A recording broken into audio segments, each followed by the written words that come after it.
Mənzilin bu hissəsi də studiyadır. Nəyə görə studiya etdik? Burada həm mətbəx, həm zal ikisi bir arada idi.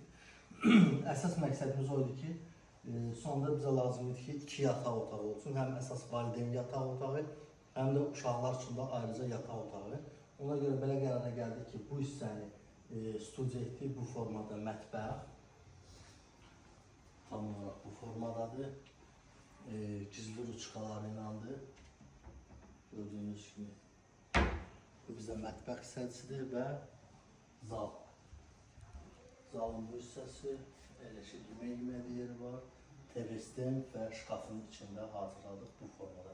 Ümumilikdə bu mənzil tam olaraq modernist udundadır. Bir şeydə istəyən nəzərinizə çatın. Burada görürsünüz, radiatoru bu formada biz yerləşdirdik uzunlamasına.